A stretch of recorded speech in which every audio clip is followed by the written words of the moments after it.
Good morning, everybody. My name is Samantha Mirabal with Melco's application team, and I'm here today doing our Design Shop Talk to see what questions you might have to get them answered. If you have questions while we're live, both on Facebook and YouTube, please type in the comments, and if you see me looking off to the side, that's when I'm monitoring the different.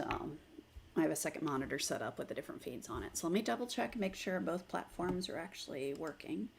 Hey, there is Facebook. And what about, oops, that's not what I meant to do. Where is YouTube?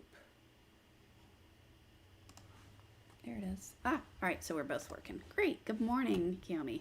Thanks for joining. And Hal in Phoenix. Stay safe on the West Coast. Not really the West Coast, but anyway, west of me. How about that? All right, so let's see what I'm going to start off. Good morning, Scott. I'm going to start off with the questions that were sent in ahead of time. And like I said, if you have comments, just type them in on either Facebook or YouTube and I will see them. All right, so this one, is there an easy way to fill Greek letters with a floral fill? In Melanie, Illinois. Welcome. Easy is relative. No, there isn't a poof and it's done button unless you have art. Okay, so if you have a vector file that's already planned out of what you want it to look like, then of course you can select a vector and do an auto convert. Otherwise, I will show you what I was playing with to give you an example. All right, so I grabbed a Asai. He said Greek letters. So we've got that. I have all these different flowers. So one technique I've always done when doing these sorts of things is I digitize all the elements that I want to position, and then I go about filling it in. Now, this is kind of a long process because I don't have art. I'm doing it, the art aspect and the digitizing all together. So some techniques I've always used is all these different flowers down here that I just digitized ahead of time. You can take them and group them. So right here, I've got this group button. Why do you want to do that? Well, that way I don't have to worry about selecting all the elements together. And when I go to move these around, I just click on it and all the things that form that are selected. Okay, so I can select this and, put it somewhere. Same with this flower. Maybe I want that flower here. And then I can literally go through this and just, position things around until I'm happy with what it looks like. And, duplicate, add, like this guy here. And I've got an example partially done that we can talk through as well.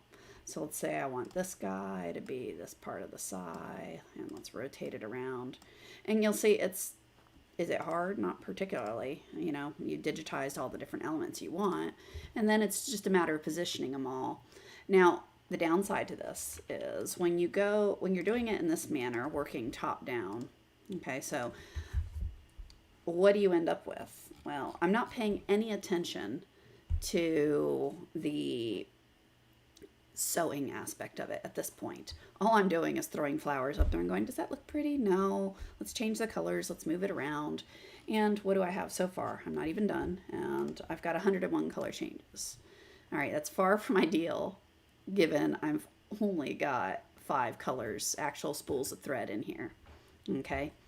So when you're working through this, like I said, this is how I do it when I do not have art. I go through and I move things around until I like them. One of the things that you can know is to save yourself some time and effort, focus on one side, get it nice and clean, and then what you can do is select everything, copy, Control C, Control V, mirror, and then move it over, and I just saved myself a bunch of work of having to recreate all that stuff. But I have some holes, so what do I want to do? I'm going to go fill them in with different flowers. Okay, so it's literally, you work your way through it. Now, one of the things to pay attention to, like I didn't group that one, so let's go group it so it actually stays put. Select them in group, and now that flower moves as one. So once you get the overall design, how you want it, Then it's a matter of thinking through it and deciding how do you actually want it to sew. So is this easy? No, it's just doing the work, right? What makes it easier if you have the art planned out ahead of time, because then you can think about it and go, okay, I want to sew all the navy first. So you go digitize all the navy stuff that you can, that makes sense. And then you do all the pink and then all the fuchsia. And you build your way up, kind of planning it out, doing running stitches. But clearly that's not what I've done here. So what do I do now? Well, now I think about it and I go, all right, well, these navy leaves, that navy, those leaves, all of this navy, for the most part, it looks like, with the exception of this dot, I can most likely sew all that first, right? So then it's a matter of ungrouping this all, finding all those elements, moving them around. So let's do a little bit just so you get the idea of what I'm talking about. All right, so I've got this guy and this guy. That one's already done, so I'm going to move it up to the top just to make life easier. And then this guy, again, I'm going to move to the top. Why? Just because. But now look, I've got my two navy things on top of each other. So if I ungroup them, I can take these two, group them, and make them the same color. All right, so now all I have to do is plan out the stitch order. So it's going to sew those two. Then I need to get down here. Well, I can do that by a running stitch. So if I ended this thing, so this is the thinking aspect of digitizing. All right, so now I'm going to do a running stitch under things that are going to get covered up. And let's just go here. There. So it gets covered up anyway, so I avoid a trim. And then it's going to start sewing into this guy. All right, so you work your way through it and plan it out. I always do a double check here to see if I actually got close enough to where the next element started, which I did not in this case, so let's go fix that. Notice this one ended there, so that's not good. So what I actually want to do is make it start, end, there we go. So if I update my trim, all right, so you keep on working your way through it to get rid of those trims, and it's planning your way through the design. So, you know, I still have a trim here I got to go clean up, but the rest of this sews out. So then I go find these blue things, sew them. Then I'm going to do a running stitch under here to get to this blue guy. Do a running stitch down here. I'll probably move this flower so it'll be connected so I can do those leaves. You see what I mean? It's working your way through the project to minimize the color changes. Right? So personally, what I would suggest is if I were doing this, I would focus on one element, get it all. Once I'm happy with this side, before I copied it over here, I do all that path work, sorting it so I have the fewest number of color changes possible. Then I mirror it over here. You know, keep on working your way through. The only nice thing that I suggest is using this group and ungroup to keep things together if you're doing this from the art and not tracing something, which is what I was doing. So literally I was, you know, take that flower, copy, paste, move it, let's say over here somewhere, group it, and, you know, rotate it, position it where you want it. Actually, I like it there. Okay, so you just work your way through it, creating it what you want it to look like, and then it's a matter of sorting through the sewing aspect. Now, can you send this with 107 color changes? Yes. It's just a bunch of trims. It's going to take a while. By taking that extra time and planning through it, particularly if you're going to do this as an alphabet or something that you're going to do long term for multiple items, planning that path work out and doing the work to reduce, you know, 30 minutes of sew time or whatever it might be. You know, here's one example I always gave a long time ago. If you get a logo, it sews out in, let's say, 10 minutes. And you did not optimize it for minimizing trims. But then you go and do that work and you take 2 minutes out of it. All right, so now it's 8 minutes. Is that a big deal? I don't know, 2 minutes of time? Not really. But when you're sewing 1,000 logos on a left chest, 2 minutes, that's now 2,000 minutes, right? Because I'm doing it 1,000 times. That's real time and money, right? So, you know, if you're doing one, but I always like to say, start thinking about larger scale. If you're just getting started and you're only doing one or two, cool. We all got to start somewhere. But also think about doing those good digitizing practices early, minimizing your trims pathing your work, because the faster you get it sew while you're doing one, you save 2 minutes. Okay. But getting into those good practices is important for when you build up into, larger scale, right? That's when it's going to start to really matter. Okay. We got a bunch of comments typed in. Now that I've been dialoguing rather than helping. Let's see. Can you explain standard act feed versus auto? Getting false thread breaks. Okay, false thread breaks typically are act feed related or bobbin or some. Okay, false thread breaks. What are they? I know we talked about them last time. So false thread breaks are when you're sewing and the machine stops and tells you thread break. You go look at it and you go, top thread's connected, bobbin thread's connected. What gives? All right, so false thread breaks. I'll tell you where I start. I look at the bobbin tension, make sure it's not super loose. If there's lint in there, and by the way, don't go start cranking down on the screw when you're tightening up the bobbin. Clean it first. Well, most of the time it's just lint in there, the cardboard or wax from the thread. So clean it, check your bobbin tension. If the bobbin tension's good, look at your act feed settings. Okay, if they're super high, for the type of stitch you're doing, you're going to end up with false thread breaks. What do I mean by that? Let's say it's doing running stitches. So it's just dee, stitch, stitch, stitch. That's a running stitch, right? So if it's doing that and you have your act feed really high and you don't have enough stabilizer, you're going to get false thread breaks. Okay, so we do have an article that we've linked for you on false thread breaks. So take a look at that. So those are kind of where I'd start with, looking at your act feed settings, looking at how much stabilizer you're using. It may be you just need to add a tearaway underneath there to give it a little more bulk. So things like that are some techniques you can use. Standard versus auto active feed. Standard is you tell it how much thread to feed, and that's what it does. Okay. So it's not using the sensor to detect the sewing conditions and go, oh, I'm going to need more thread here. I'm going to need less thread here. Those sorts of things. So you set a number and that's what it does. I always run auto. I never run standard. Trying to think. Well, I take that back. I run standard on one machine, and that's because that machine is like the oldest model ever made. No, it's the Big Red. So that machine, occasionally I will run as, the doorbell just rang. That was awkward. I will occasionally run that machine on standard, but that's just because it's really old equipment and running really old software. Okay. But for the most part, I always run auto. And just look at the minimum preset to make sure it's appropriate for what you're sewing.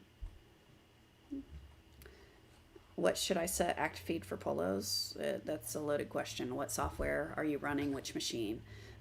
Why do I ask that is because act feed settings changed from the XTs, XTSs to the MTs. So on newer equipment, yes, Rio, I know, my dog is like the doorbell, go get it. Which Bravo? So the Bravos, there's kind of the older versions, which are the XT, or they're the newer ones, which are now this to the MT series. The new software, if you're running 11, is 4 to 7 higher than you would run on the older equipment. Okay. Overall, I'll say on the older equipment for a polo, using 2 layers of stabilizer, like a 3.1 stabilizer, I would start usually around 5. That's where 4 or 5 is my starting point on the older equipment. Newer equipment, I usually start around 7 as a starting point and kind of look at how it's going. If it's super tight, I'll increase the active feed. Yeah, otherwise I'll lower it, but I'll at least start at 4 to 7 depending on which machine and which software. Do you have cutaway 1.5? Well, I never use 1.5. It's too thin in my opinion for most of what I do. I always use 2 layers of a 3.1 ounce, or if it's a polo, like a performance wear shirt, then I'll use the cut performance the cut performance stabilizer or the Weblon, but still I'll use 2 layers of that. And if it's the dry fit, I'll actually use a spray adhesive as well to stabilize it. The 1.5, I mean, if you're doubling that, that'd be cool, but it's just really thin stuff. Well, it really depends on how dense your design is. If there's hardly any stitching, 1.5 is probably good, but I go the route of overkill, like all the uniform shops tend to do. They use heavy stuff because they just want it to stay and to look nice. My dog is really upset that I did not go get the doorbell. All right. Rob, does that help any? Let me quick look through comments, see if there's anything else here that I'm missing. Okay, cool. Let's bounce back to questions since I think I caught all the ones that were typed in. We talked about that. Cool. I have a simple logo. I'm sure my software can convert it. The file even says for Milko, it's not coming into DesignShop as embroidery. Okay, so when you open a file in DesignShop, it's going to show it as an OFM, right? So whether it's a vector, so if I copy this, if I make a new file and paste it in, this is an OFM file, but this is a vector. It's not something that can actually sew out. So when you have vector formats, what we said, what you've got to do is actually convert it to embroidery, right? So you're either going to digitize it yourself, or you can use the graphic conversion assistant, which I think we've got a bunch of nice videos on, or the stitch graphic region, or if it's a vector, you can just kind of quick do it yourself. Like this one's easy. This is a vector. All I need to do is add a stitch direction, and now it stitches, right? So, you know, you can do things like that, or you could just do a straight conversion of the vector. So if I take that and go, all right, do the graphic conversion assistant, I can just say auto convert, and poof, again, it'll auto convert it for me. Okay, so we do have a bunch of videos on the graphic conversion assistant. I'll see if we can get those links for you. Done really well, so you kind of walk through how that whole system works. But that's all there is to it, is to figure out what you have, whether it's a raster or vector, and you know, tell it to convert over using either the graphic assistant or the stitch graphic region. Okay. Let's see. How can I set my thread chart list to the default instead of changing the colors in the OS? Scott did a nice video on color palettes and whatnot. Where this question was linked, I did link that. So be sure to check that out, because he actually did a full video on changing the colors. But I mean, you can go into DesignShop. OS is the same thing. And right on the background color, if you right click, you can go change your palette, and you can say save as default, and it will make whatever you select the default palette for you. Okay, so I have it set to what I like at the moment, but yeah, it's as simple as that. Save over your default and you're good to go. But there's a lot more with custom color palettes and whatnot that he has in his little video, so I'd definitely check that out.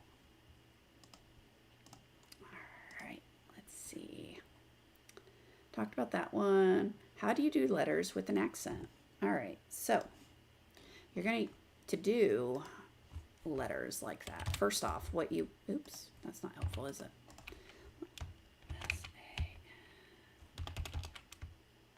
All right, we want an E with an accent. So that one clearly does not have an accent. So let's go into this and look at it. So first off, is that letter digitized? How do you know that? Well, if you're using digitized fonts, you see all these things on the screen right here? This code sheet will tell you what characters are included with this particular font. So if I look through here, it looks like my E with the accent is included. So this is a good font for me to do this. The other thing, look right here. You see this thing that says character list? If you click on that, over here, it's got all different characters. So I can come down and go, okay, I really want this guy. Hit apply. And now I've got a capital E with an accent. If I really wanted a lowercase, I could scroll down, find the lowercase, accented E, double click, hit apply. Now I've got a whole bunch of E's. So, all right. And all that is right here, the character list. So you can turn it on or off by clicking on it. Now, if you use a font that doesn't have this, so let's go change this font now that I've got those. All right, like this one right here, has no special characters. When I hit apply on that font, notice, hey, these characters are not part of that. It's going to be removed, so then I'm going to get a blank screen. All right, so that's the only thing with these. You've got to make sure what you're using, those characters are actually digitized in. Okay, but that's how you do it. Really easy. All right, and we got you a link to the video on adding special characters. So if you miss this, we have that link as well. I saw this one, I was tagged in it somewhere, of how do we change from this type of sewing to this type of sewing. Okay, so if you look at kind of the stitching, in here the pattern's weird versus here it looks more organized. So how is that done?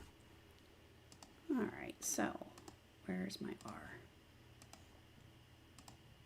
Here's my R. All right, so I just drew an R of athletic balk and made it big so it blew out. All right, so you can see I've got this kind of unorganized stitching. It's a fill stitch, but it's only fill because these stitches are too long for satin. You see the stitch type is set to satin. So changing it to fill, that does one thing, but keep in mind there's more than, you can play with it more than that, right? So if I go into the properties, I'm going to turn off the character list, and go under top stitching. Notice down here, I've got these presets. All right, so these are kind of fun to play with. So let's say auto split. You can see what that'll end up doing to it. Kind of gives it this wavy look. Maybe that's not what you want. There's a common auto split. Is that what you want? So you can play with all of these, but then there's also these patterns, which again are just fun, you know, so it's a specific pattern that will go into the digitizing, into the sewing of how it's going to look. All right, so you can try all of those and see if any of those are to your liking. All right, you remember you can also play with stitch direction. That's another option. But there's a lot of things you can do. I mean, even if you want to do, let's see, silly things like this, where you're adding actual patterns into it, into the fill stitch. Okay, so you can see it's driving my stitch count into crazy land, but those are all different things that you can play with to get a different look. All right, so that's one way to play with it. So I guess what's the moral there? Don't be scared to mess with it. Another one is scale. There was I forgot, I copied out the wrong picture. So this was another question I started on, and then how do we do that? There was another question typed in, scaling things that are native versus expanded. What is the maximum? So first off, what does that mean? Native files are things that are wireframe based. All right, so this is built in DesignShop, so it's wireframe based. I can change the properties, I can change the shape, I can do all kinds of stuff to it, right? Because it was drawn within DesignShop. Whereas if I go and grab, let's go to my C drive where I've got some files, save, designs. I save this guy off as an expanded file, okay, as an EXP at one point. And what you'll see is rather than having columns or fills or bean stitches, you see how it says expanded here? That means that it's in, even though this is an OFM, the file itself was made somewhere else or saved as an EXP or a DST or something like that, and converted into a format that's no longer smart. It doesn't have the wireframes, the math aspect behind it, that of what created the file. So when you're dealing with these scaling, you know, can you do this? Yes, I just did that. Should I do that? Absolutely not. Look what it does to it. You know, it's no longer pretty, right?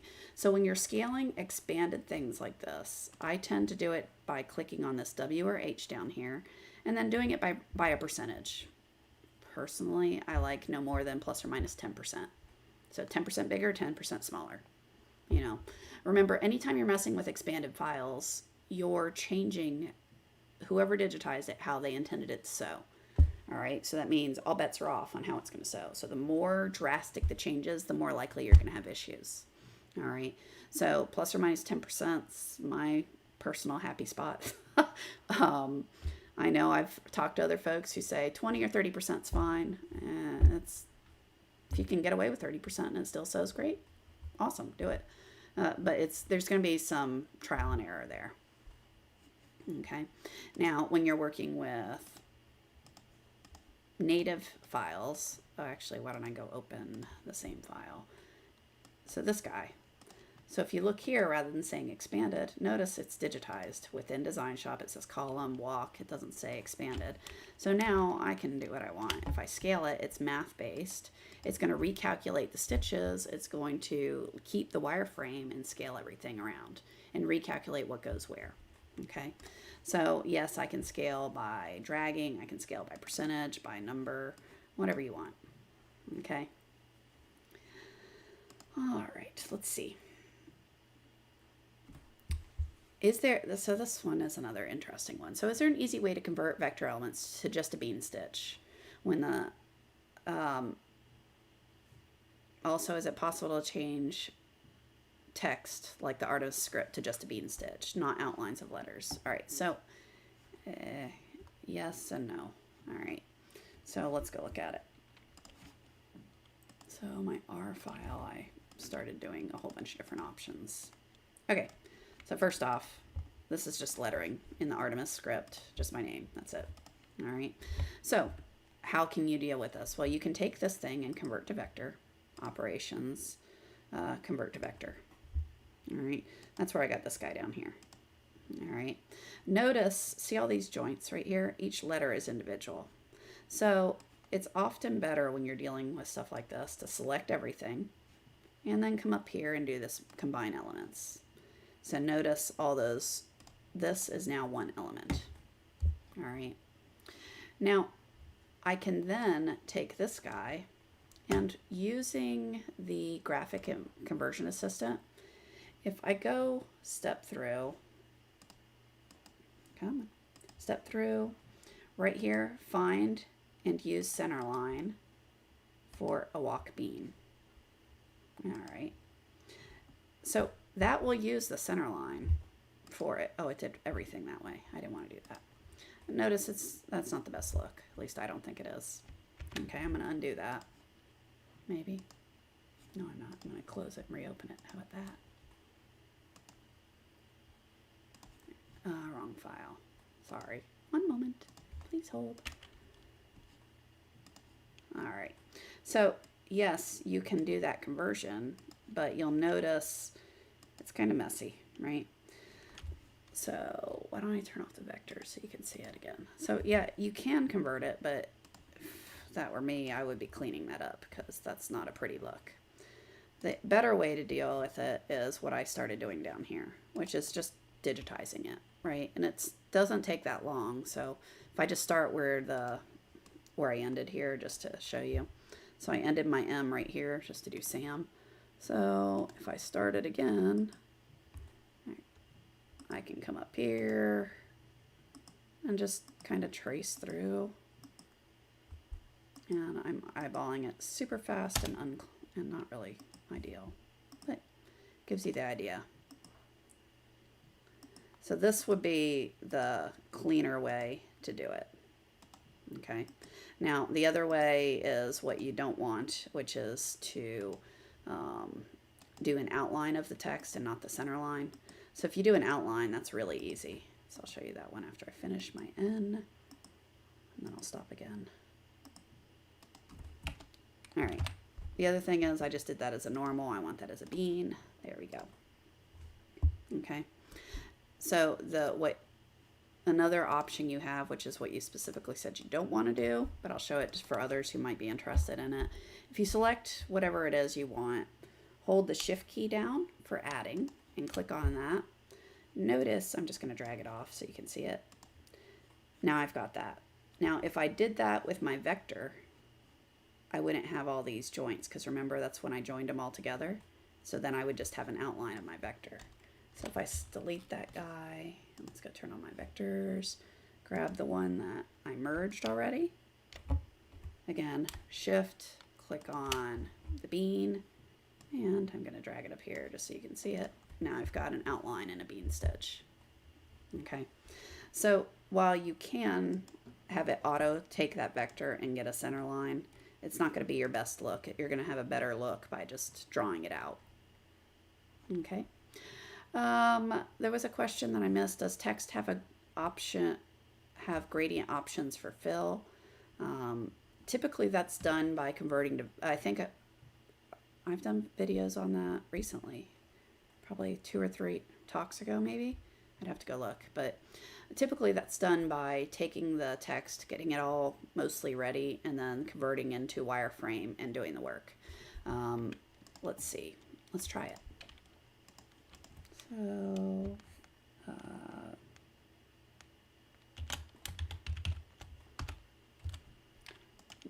block.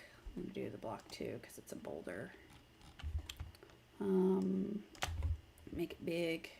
Put it in 3D. That's really awful. I'm going to go into the properties. If I do flat fill, okay, that's a little better. 90? No. All right, let's see. Effects, custom density, blend, apply, green. Oh, did something weird. I don't know what it's doing, honestly, I'm sorry. It looks like it did a single blend and it might have a bug. I'm running a beta, so yeah, that's not good. All right, so let's undo that. And I'll show you another way. So I've got my lettering.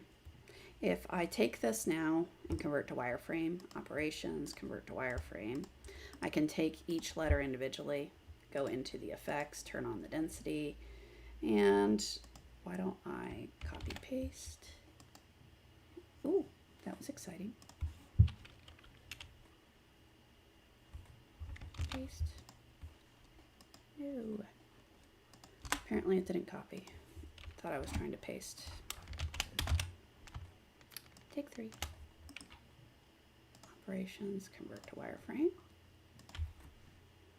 There we go. That's why. So this one I didn't convert to flat fill first, so it's all separate elements. So what are we going to do about that? I'm going to undo that all and do it again.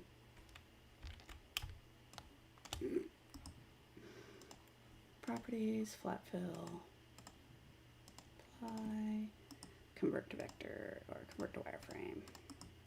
Properties, effects, custom density, apply.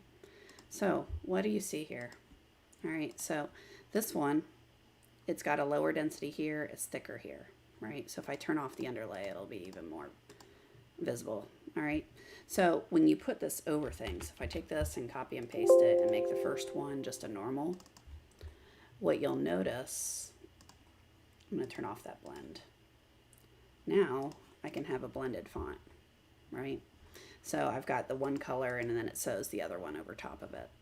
So typically when you're doing blends on fonts, it's done kind of after the fact.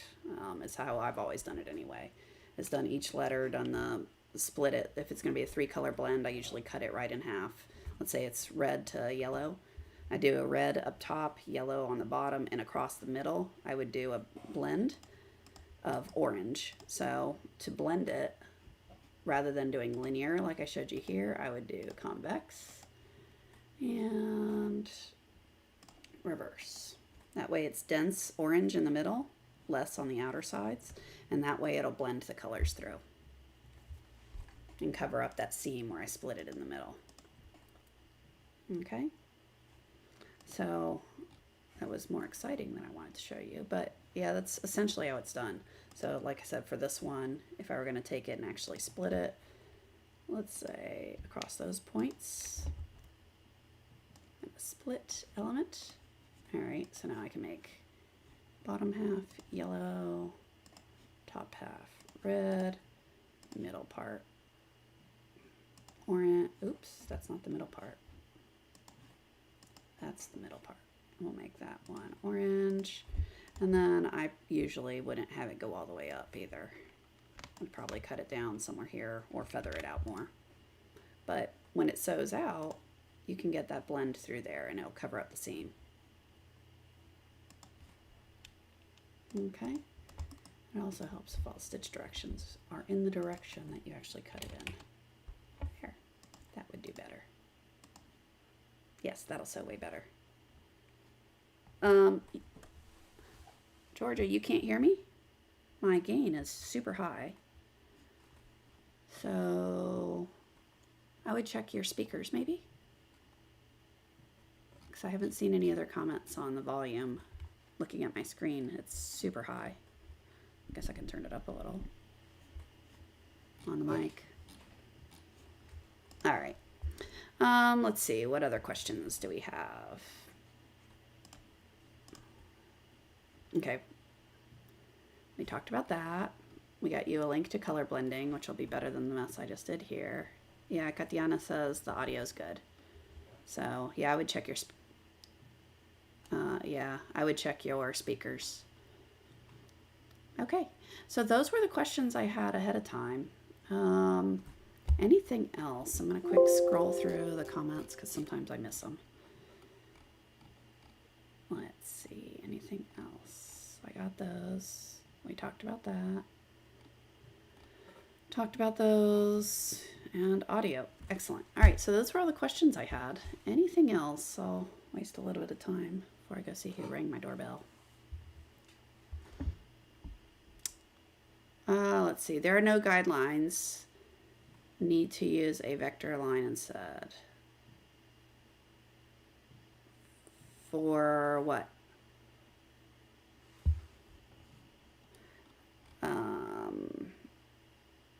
Yes, Georgia. I think you're the only one having trouble. So, Melanie, I'm not sure I'm understanding what your question is there. Oh, guidelines. Yeah, there are. So if you notice when I'm digitizing, if you notice my screen, I've got that big old cross mark. So things I use, I turn on the grid. Some people don't like the grid. I like it because it helps me have reference points to make sure things are even across, right? The other is the crosshairs. So that's under, goodness, it's been a while since I turned that on. Preferences, right there, full screen cross. All right, so I did that quick. Tools, options, preferences, full screen crosshair. Right, you can do small crosshairs if you want, or just regular. So notice now I've got just that little X on that pin, the propeller on the screen. I don't like that look, so I'm going to go back to preferences and do full screen crosshairs, because then I have things to line up with.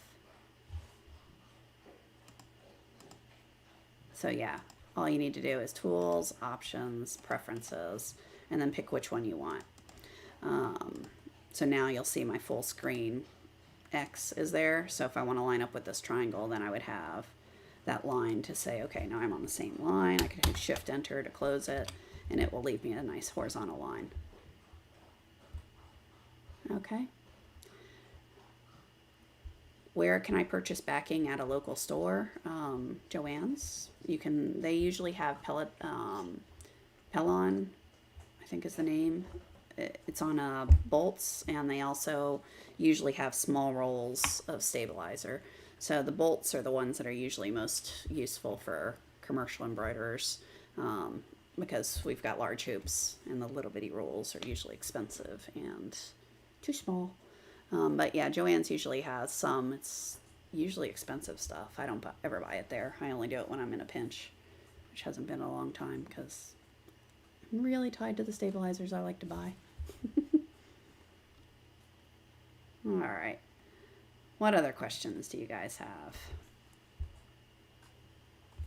Yeah, knock it off. Okay. I don't see any others. So I hope you guys have a fantastic weekend. Let us know how we can help, things you want to learn, questions you might have, all that good stuff. Trying to think. Next week should be back to Thursday. Yeah, next week should be Thursday. And we'll see when I'll be back anyway. All right. Well, you guys have a fantastic weekend. Everyone I'm guessing can guess what I'm going to be doing. More soccer. Because, mom, soccer life for 3 kids. 2 in soccer, 1 who rows. So, yeah, that's going to be fun. I'm going to be at the river for 1, then to a soccer game, and then to another soccer game, back to the river. Yeah, good stuff. You guys have a great weekend. I will talk to you next time. Bye. Have fun sewing.